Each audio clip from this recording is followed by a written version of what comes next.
This lecture is going to continue the discussion about the origins of industrialization in the United States. I'd like to start by quickly reviewing some of the preconditions to industrialization that I've discussed in the last couple lectures. The first one is this continuous rapid population growth, the continued rapid growth in total income, mostly, of course, among farmers. And what this did is that this created demand for manufactured goods. American farmers were never impoverished peasants, as most, in fact, farmers were in Europe. American farmers were able to produce a surplus, were able to produce for commercial markets, for exports.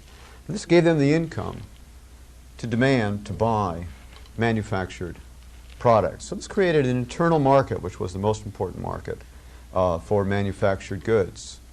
Created a large and growing demand for the products that were going to be produced in shops and factories.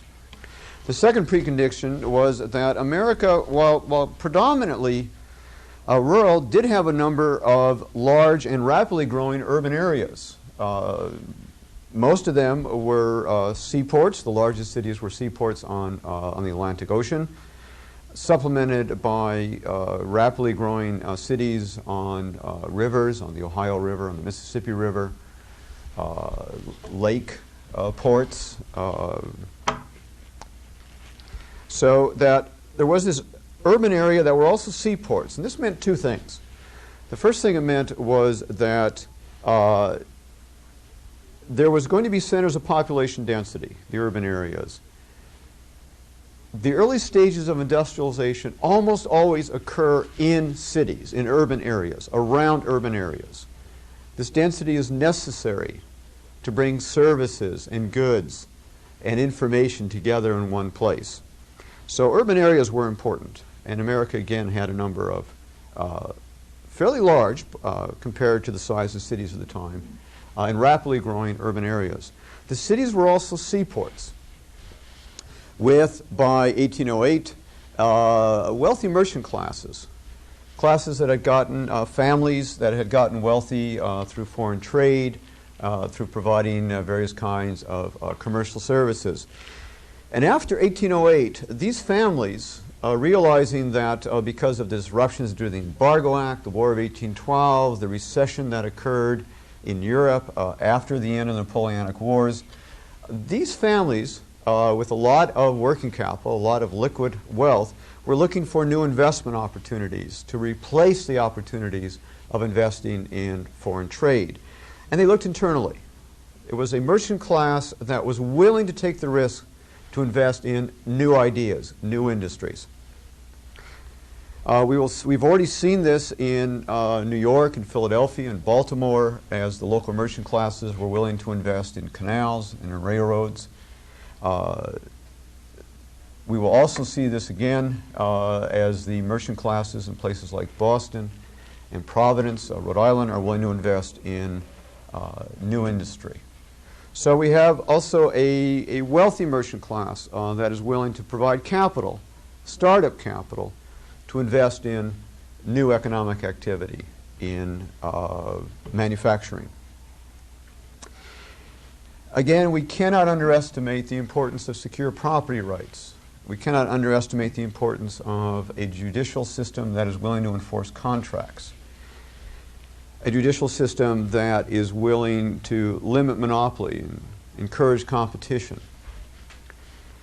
A legal and economic framework that provides for a growing national market.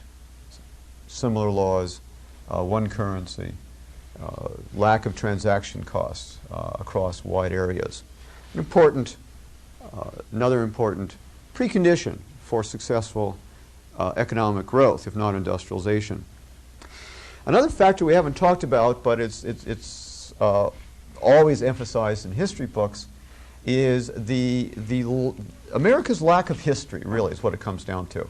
A lack of tradition. And what this meant in economic terms, for example, was that unlike in Europe,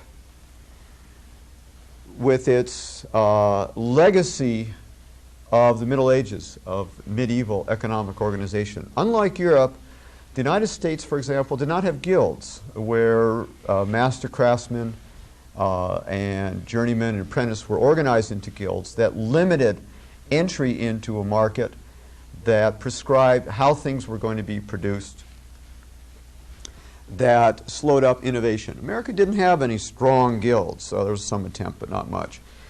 And that was really part of something else that is hard to quantify, but extraordinarily important. Because of this lack of tradition, this lack of guilds, because of the high mobility of the American population, because of immigration, people leaving Europe behind, because of the geography of America, trying to react to the wilderness, to this tremendous amount of land, is that over the 100 or so years, well, actually almost 200 years, of going through the colonial period and the early years of the Republic, the American people were an enterprising and innovative people. They were probably more open to change than any other people in the world at the time. More willing to innovate, to try new things. More willing to accept new products and new methods than any other people. Extremely important. And finally, we cannot underestimate that the United States was, for most of its history up to this time, the early 1800s, an English colony. We had an English heritage. We had a common language, which meant that it was fairly, information in England was easy for Americans to come by through correspondence, through scientific journals, and increasingly in the early 1800s, by Americans going over and taking a look at the technology that was being developed in England. Now, the reason why this last point was so important was that England was the first country to industrialize. England began to industrialize as early as the 1760s. So that if Americans wanted to learn how to do it, how to industrialize, the place to look to was England. There is a continued controversy among scholars who have analyzed the early years of American industrialization, just how important this was. On the one hand, Americans borrowed English technology. They looked at English technology. As we will see, a number of key new technologies were brought over to the United States by Englishmen looking for more opportunity in the New World. But again and again, what we see is that America's innovation,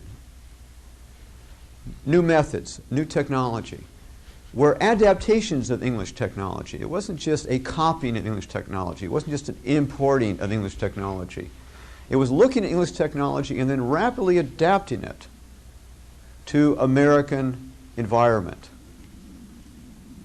We've already seen this true in the construction of railroads. It was also, by the way, true even in the construction of canals. Americans just built canals differently than the English. Same thing. They tended to build them a lot faster. They weren't nowhere near as well constructed. It's the same kind of theme. We saw it in shipbuilding. Americans used the materials available, looked at relative factor endowments, looked at relative prices, and Americans tended to build things faster. They tended to build things cheaper. Part of it was due to the relative lack of capital and the higher cost of capital in the United States. It was necessary to build cheaper, faster. When Americans looked at the Industrial Revolution in England, what they saw were basically three things, and this is really at the heart of what was the Industrial Revolution in England. The three factors that came together in England were iron, coal, and steam engines. And how they came together were in two ways. Transportation, which was even more important in the United States, and in new methods of manufacturing. Well, really not new methods. These are really adaptations of traditional methods of manufacturing. the idea of power-driven machinery, which is at the heart of the Industrial Revolution, was an old idea in Europe. If you go back to the high Middle Ages, at least in economic terms, the 1200s and 1300s, one of the things you see is that there was a great amount of power-driven machinery. Now, what's meant by that? Well, throughout most of history, the two major sources of power, of work, were animals and humans. Humans may have a lot of good qualities. We tend to idealize ourselves, of course. But as sources of energy, as sources of work, we have tremendous limitations. This tended to limit how much work could get done. Things like horses and mules are stronger but slow. So that the limitation on production was to a large extent the limitations of the energy inputs into production. Well, there were two other possible sources of energy that in fact were used at least as far back in Europe in the Middle Ages. The first one were windmills. Windmill-driven machines, with particularly grist mills, flour mills. Obvious problem with windmills, no wind, nothing runs. But the major non-human or non-animate source of power in the Middle Ages were water wheels. There were hundreds of water wheels driving machinery in the Middle Ages. In fact, if you take the entire Middle Ages, at one time or another, there were probably a few thousand different sites where water wheels drove machinery.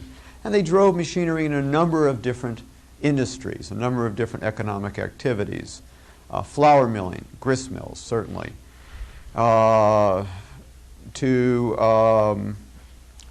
cloth fulling, to condition the cloth before it was being used. In areas such as paper making, for example, in brewing, a number of areas, water wheels were used to drive machinery. And it wasn't just the water wheels. In the Middle Ages, they already knew about most of the mechanisms they needed to drive machinery. There was extensive gearing to turn the horizontal rotary motion of a shaft or axle connected to a water wheel into a horizontal motion to turn a grist wheel, for example. There was gearing in order to turn, again, the horizontal motion into reciprocal motion, back and forth motion. They also knew about cams to turn the same kind of motion into stop-start motion. There was this extensive use of trip hammers to pound metal, to pound cloth, to pound rags that were used to make paper.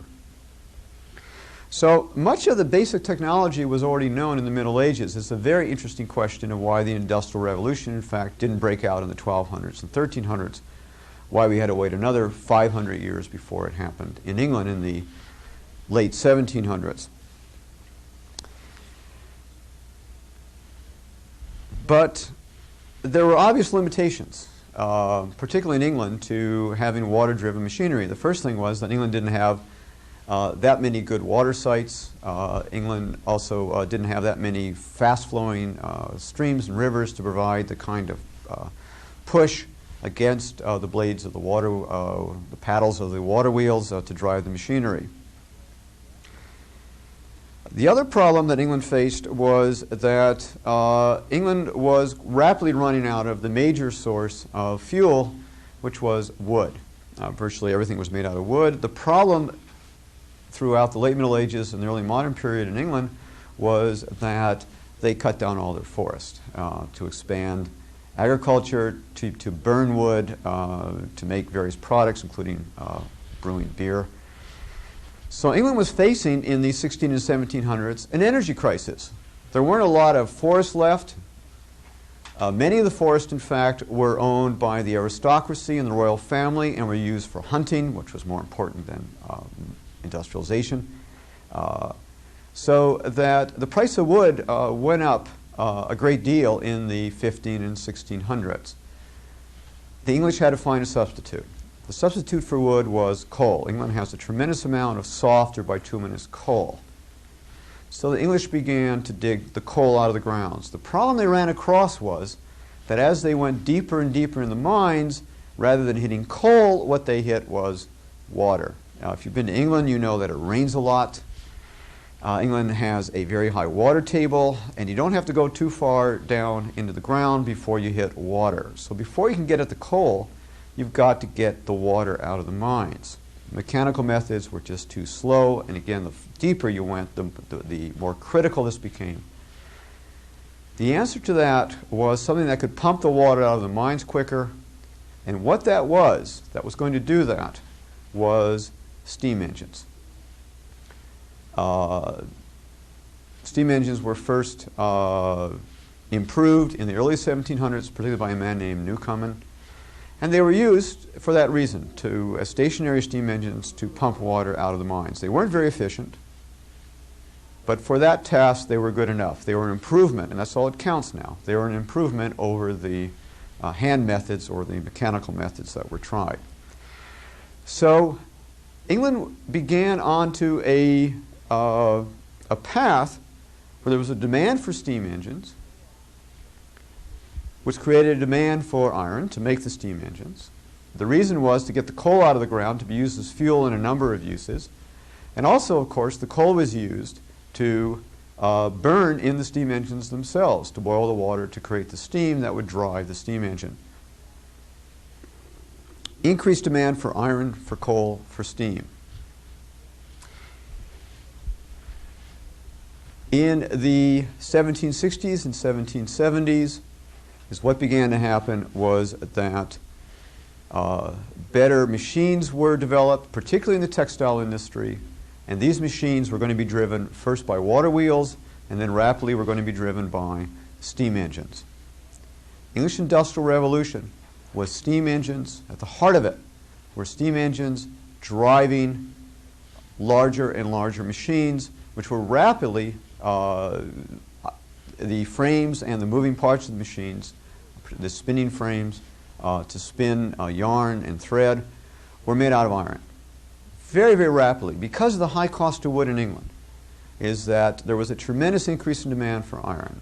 Machinery, for moving parts, and even in areas where there wasn't this high level of industrialization. The English were very, very quickly used the increased supply of iron, for example, to start building iron bridges.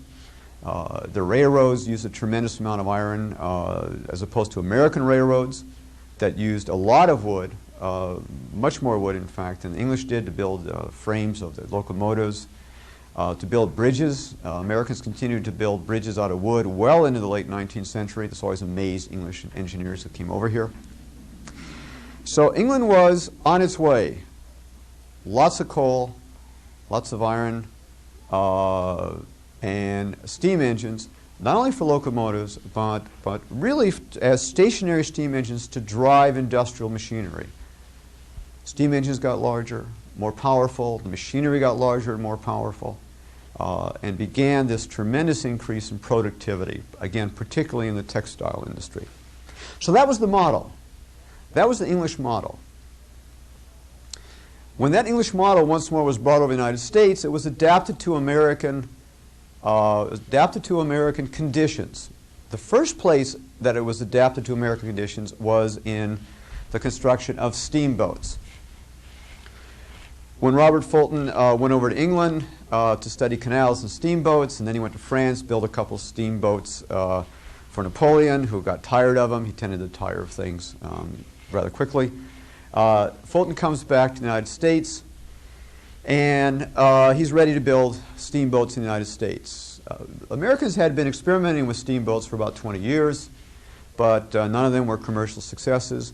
Fulton was able to take advantage of improved technology, and equally important was he had a very powerful political ally, Robert Livingston, who he'd met in France. Robert Livingston was a rich landed aristocrat in New York. He was the most politically powerful man in New York, and he could provide not only the financial backing for Fulton, but also the political backing that would give Robert Fulton, give their company a monopoly on steamboat services on New York rivers. So Fulton is ready to build his steamboat. He contracts out the steam engine to an ironworks in New Jersey, in fact, run by a man named Nicholas Roosevelt, a name that keeps popping up in American history. It fails. Fulton then puts an order in back in England to the famous company in England that was founded by James Watt, the man who perfected or greatly improved the steam engine in the 1770s, 1780s. So he builds his first steamboat with an English engine in it. It goes up and down the Hudson. Everybody's excited. Fulton's on his way to making a lot of, Fulton and Livingston are on their way to making a lot more money. The problem, though, was the steamboats weren't all that efficient. They were an improvement over the old ones, but they weren't all that efficient. The reason was that the steam engines from England were low-pressure engines. These were the preferred engines in England. Okay. Now, Americans had already begun to experiment with high-pressure engines. In fact, in 1803, a mechanical genius by the name of Oliver Evans was already building practical high-pressure engines. There's also work going on in England and France, too, not just the United States. Now, the English prefer low-pressure engines to high-pressure engines for a number of reasons. Do it backwards. The advantage of a high-pressure engine was that for a given size and weight of an engine, you got a lot more horsepower. So you could, if you put it on a boat, you could carry more passengers, more freight, carry more weight with a given size engine. That was the big advantage. There were two disadvantages to high-pressure engines. The first disadvantage to a high-pressure engine was it used prodigious amounts of wood. Prodigious amounts of fuel. And again, in England, this was a serious problem because wood was very, very expensive if the engine burned wood, as they did on many of the steamboats. In the United States, this was not a problem because wood was cheap. We obviously, again, had tremendous wood resources. You could burn tremendous quantities of wood in these engines. The second problem was a little bit more difficult to overcome. High-pressure engines, as you would expect, had a tendency to blow up.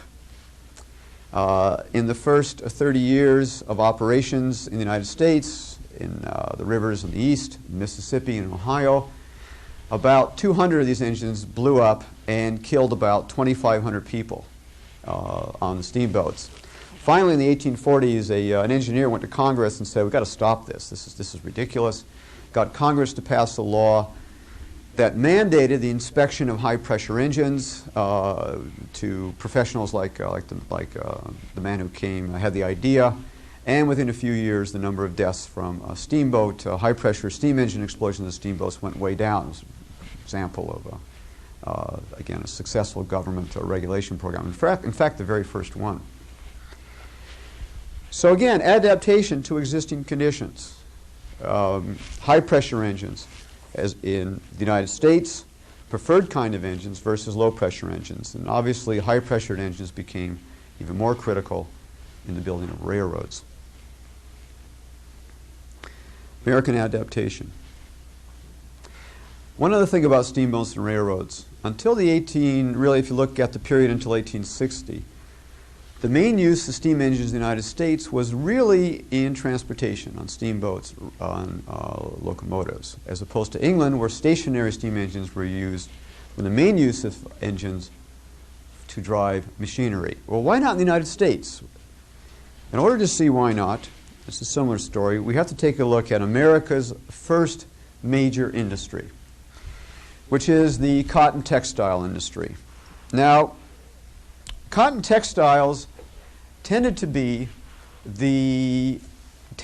historically, over the last 200 years, a textile industry tends to be a country's first attempt at industrialization. True in England, and also, to a large extent, true in the United States. But once more, the way the cotton textile industry evolved in the United States was different than in England. The first difference was that the United States, unlike England, had a large number of fast-flowing rivers and streams that provided excellent water power sites for factories, which meant that the machinery could be driven by water wheels as opposed to having to build a steam engine. Well, why water wheels? Because it was cheaper. Even into the 1850s, with the improvements to steam engines, if you had access to a good water power site, it was cheaper to run your machinery by water wheel than to run your machinery by buying and installing a steam engine. America had a large number of good water power sites. Fortunately, one of the best was just north of Boston on the Merrimack River. It was the site, in fact, of one of the earliest canals, the Middlesex Canal, and it was only 25, 30 miles north of Boston. This is going to be really the place where the industry has its breakthrough to becoming a modern industry. But there was a history before this occurred. There certainly were attempts to, in fact, going way back, all the way back to the early years in New England, there were attempts to have mills to spin, to weave, but all of them failed. And it was really a relatively minor industry. It was mostly a weaving, of course, was either done in the home. Almost all spinning and most weaving was done in the home until the 1790s. In fact, really until the 1820s. The phrase homespun, meaning that, of course, that the spinning was done usually by the women in the home. Both men and women tended to do weaving. So this was really a home industry. But with the advances going on in England, it created the idea that maybe this could become a commercial industry, could become a factory industry.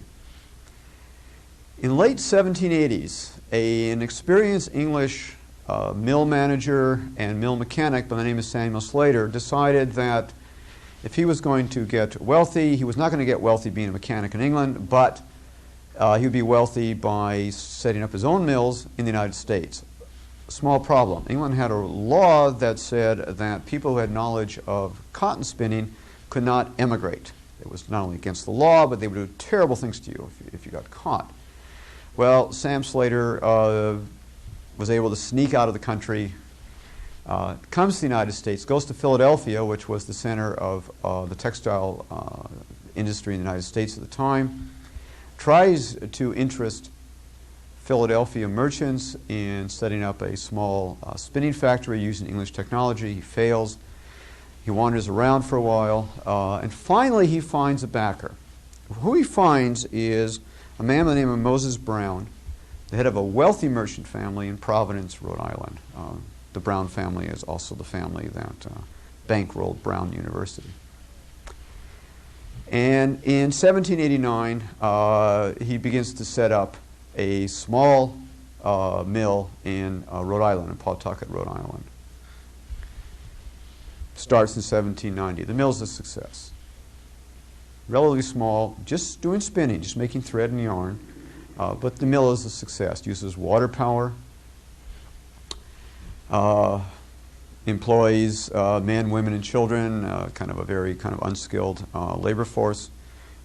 And Moses Brown and his relatives then go and set up a number of these small mills throughout Rhode Island, and again, make a lot of money doing this. It creates a bottleneck, and this is another way that economies tend to increase productivity. The bottleneck is that the weaving is still done by hand, as, by the way, in England, too, at this time. But the productivity of the spinning mills, the increase in productivity is so great that there's a lot more thread and a lot more yarn out there to be woven, and it has to be put out to more and more weavers. And really the slowdown, the place that limits the total supply of woven cloth is in the stage of weaving, the stage of hand weaving. But again, this is a big improvement over doing all of this in individual farms throughout the United States. Now, War of 1812 breaks out. and trade has been disrupted for a while. Trade continues to be disruptive. Trade will continue to be disruptive. And a member of the probably wealthiest, but certainly most influential Boston merchant family, the Lowells, another famous name in American history, especially at Harvard. The Lowells, one member of the family, Francis Cabot Lowell, is looking around for a new place to invest the family's money. Francis Cabot Lowell was never kind of lived up to his potential. Part of the reason was that he was sick a lot. And when the War of 1812 broke out and there wasn't much doing in Boston, he decided to go to England. And again, this was not as uncommon as it sounds to go visit your enemy country during a war. People in New England had strong cultural and personal ties with people in England. Francis Cabot Lowell gets on a boat, goes to England. What he's looking for is he has heard that there were a number of factories in England that were experimenting with power looms. The first power loom was patented in 1787. Didn't work very well. It couldn't compete against hand loom weaving. But over the years, people had tried to improve it. And again, we're talking here about 25, 30 years later. So Francis Cabot Lowell obviously has letters of introduction to a lot of rich people in England. And he has to be taken around to some of these new plants, some of these new factories, so we can take a look at some of the new spinning equipment. And what he's particularly interested in are the power looms. He has a good visual memory. He makes lots of sketches about how these machines work. This was obvious act of industrial espionage, of piracy. The reason why nobody questioned him was because he was a gentleman, and gentlemen didn't do these kinds of things. He comes back to Boston. He hooks up with a talented mechanic named Paul Moody, and they design and produce a power loom that's a little bit better, not a lot, but a little bit better than state-of-the-art in England. In late 1814, the merchants of Boston form basically a loosely knit corporation, and they build the first modern textile factory in Waltham, Massachusetts, the other side of Cambridge. What this factory does, what makes it different, is that under one roof there is spinning and weaving. So it reduces the cost of transportation cost, really, of moving the thread and yarn to a number of hand weavers. The weaving is done right in the mill. And the power loom is just good enough, in fact, to economically produce cheap or coarse cloth. Power looms at this time could not compete with the higher quality cloth produced by hand loom weavers. Could only produce coarse, low quality cloth. Well, tremendous savings, tremendous reduction in cost, both because of the power loom, but mostly because of the division of labor, because of the cut down in the reduction in costs by having everything under one roof. And the Waltham mill is a tremendous economic success, tremendous profits coming out of this mill. This encourages the investors, loosely they had a name, they're called the Boston Associates, to expand on this idea and build larger mills elsewhere. And they look around and find this great water power site on the Merrimack River. This is going to be the real home of the modern American cotton textile industry, Lowell, Massachusetts. If you're interested, by the way, in the history of this, there's a good textile museum at Lowell that goes through the history of this. Large mills are built at Lowell using large amounts of water power coming down the Merrimack River. Now, to an English textile engineer, these early mills did look like they were technologically backward. They used water power rather than steam engines. They used a lot more wood in making the frames of the machines, the spinning frames, than they were in England. Even some of the moving parts, some of the shafts and some of the gearing were made out of wood. And to an English engineer, this looked very, very backward. But it made sense, once more, because of the relative cheapness of wood compared to the relatively expensive iron that was produced in the United States. And again, water power being substantially cheaper than steam power. So, from a technological point of view, American mills lag behind English mills. They also lag behind in another sense. American system was set up to produce lots of cheap cloth. English system was set up to produce finer cloth because so much of the output was going to be exported and had to compete with hand-woven cloth in other countries. So American mills evolved differently. The first thing was that Americans used a lot more cotton per pound because they were spinning coarser yarn. They were spinning yarn for power looms, not for hand loom weavers. But there was another difference, and this one was the difference that was most commented on at the time. Already by the 1820s and 1830s, when these mills were being built in New England, first in Lowell, Lawrence, Chicopee, and other areas in New England, is that to visitors there was a tremendous contrast between these mills and the mills in England, between the mill towns in New England and the mill towns in England. Already the mill towns in England had a terrible reputation. They were horrible places to work in. They were terrible places to live. Even today, if you walk the streets of Manchester, you look at some of the older areas of Manchester, it's very difficult to believe that people actually lived in these kinds of slum conditions. If you looked at Lowell mills in the 1820s and 1830s, you saw something entirely different. The first thing was the mills were out in a rural area. They were not in a built-up, urban, industrialized area. The pictures, the paintings that people did, the lithographs that people did of the mills in the early years, the first couple of decades, emphasized this. These mills were surrounded by fields. There almost always were cows in the front of the pictures to emphasize this idea that there really wasn't anything antithetical about industrialization and agriculture. The two could coexist with each other, trying to overcome the kind of prejudices that most Americans had against factories, against industrialization. But what really made it go without a lot of criticism was the labor force and the way the labor force was treated. The problem that the Boston Associates had wasn't technology. It wasn't building the mills. It certainly wasn't getting the cotton, tremendous increase in cotton production in the South. The problem was recruiting the industrial labor force. And one of the ironies of American history is that America's first large-scale industrial labor force was overwhelmingly female. Over 90% of the employees in these early mills in the first 20 years or so were women, young women, overwhelmingly. Why? The reason was because this was the only labor force available in large numbers.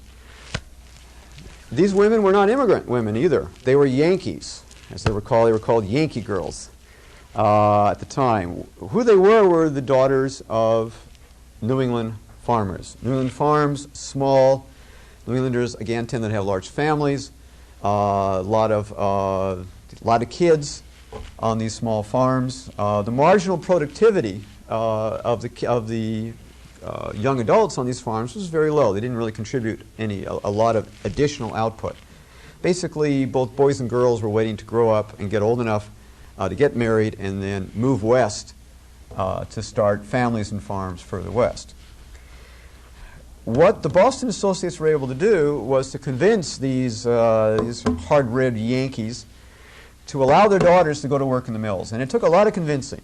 But the major argument was that nothing would happen to the morals of their daughters. This is what the fathers and mothers were concerned about. They had heard all these stories about what terrible things happened to young girls who went to the city, something else that never changes. And so that's what they were concerned about. Good, again, we're talking about good Puritan, real conservative Puritan type parents here, too, on top of the usual parental worries. What they were able to do was to convince these parents that their daughters' morals would be protected by the company. They would not be degraded as women and men, and children were in English mills. And the way they did that was, to a large extent, the same way the College of St. Elizabeth does it. They built dormitories. They had dorm mothers to watch after the girls. They had very strict rules, the kinds of rules that we no longer have in dorms, but we did have until about 30 years ago in American dorms. So that not only did the young women work in the mills, but they lived in the dorms. They lived in very clean surroundings. Their housing was subsidized. Their food was subsidized. The companies, they had to go to church. That was one of the conditions, by the way, working in the mills, was you had to go to church on Sundays, so you got to listen to long and probably boring Puritan sermons. There was a cultural uplift where speakers were brought in to the dorms to lecture the young ladies on various topics, etiquette, deportment, philosophy. Ralph Waldo Emerson was one of the lecturers. So the girls were watched after, were taken care of. And as long as the Boston Associates, this one group, controlled most of the cotton textile production in the United States, this wasn't a problem. This labor force was expensive. All this social welfare stuff they were doing for their labor force was expensive. It was okay because they could pass on the higher costs in the form of higher prices, because they basically controlled most of the large manufacturers of cotton textiles. But as demand grew, and as these mills had to compete against English imports after the War of 1812 was over, what happened was the supply side grew. More and more people, more and more groups of investors entered into the cotton textile industry. They invested in building factories. Supply capacity began to outrun demand. Prices began to fall. And there were two reactions to the squeeze on profit margins. The first one was, again, a creative reaction to changing economics, which was new spinning technology that ran the spindles, ran the spinning frames faster. Americans always ran their spinning machines faster than English, but the gap widened as new kinds of spinning technology was adopted. Ring and cap spinning technology, which was actually the kind of technology we use in this country until very recently. Increases in technology of spinning, decreases in cost. The other reaction was something somewhat less sanguine. Starting in the 1840s, accelerating in the 1850s, these relatively expensive Yankee girls, also called Lowell girls, were replaced by immigrants. First French Canadians, recruited, come down into New England to work in the mills. And after the terrible potato famine of Ireland in the 1840s, increasingly Irish families were brought into the mills. The Puritan Boston mill owners did not feel the same sense of obligation to immigrants, particularly Irish Catholic immigrants, that they felt towards native Yankee girls. They did not provide the kinds of social services and subsidized housing to the immigrants that they provided to the Yankee girls. The labor force became men, women, and children as opposed to young women. It also became a permanent industrial labor force, not a temporary one. Most of the Yankee girls who went in the mills believed they were only going to be there for a few years before they went back to their farms, got married, went west, started families. But these were going to be, the immigrant families were going to be a permanent industrial workforce. Began to create the kinds of cities, the kinds of towns more like the industrial towns and cities of England. So that this idea that somehow America could industrialize without paying the social cost, the human cost of industrialization, began to disappear in the 1840s and 1850s. Cotton textiles, technologically somewhat backward, except in the area of power looms, producing a different kind of cloth, a cheaper, coarser cloth than produced in England, technologically a different path taken than in England. There weren't a lot of linkages that led to a lot of improvements that in technique outside of the textile industry. The major change that occurred was it did create a demand for textile machinery. Again, in the early years it was somewhat backwards, a lot of wood. But going into the 1840s, rapidly larger frames, which had to be made out of metal, out of iron, because of the greater amount of spindles, more vibration, more shaking, had to be a more rigid frame, began to rapidly replace the old wood frames. But this was already kind of a little bit backward, a little bit slow. There were other improvements in other areas. So except for this demand for textile machinery and increasing some of the skills of how to make this machinery, which were applied in other areas such as building railroad locomotives, is that the cotton textile industry in and of itself probably would not lead to the massive industrialization that did occur in the United States. This, in fact, has been the history of a number of countries that have started industrialization with cotton textiles and really never got beyond it. So that leaves us with the final question. And the final question is, well, if cotton textiles did contribute at least to industrialization, but were not a necessary and sufficient reason for industrialization, what was? What did you absolutely have to have in order to lead to this massive amount of industrialization that occurred in the United States? And the answer to that is that what you had to have at the heart of this industrialization process is you had to have machine tool and metalworking industries. This is really at the heart of how the United States industrialized. And we'll take up the story of that in the next lecture. Thank you.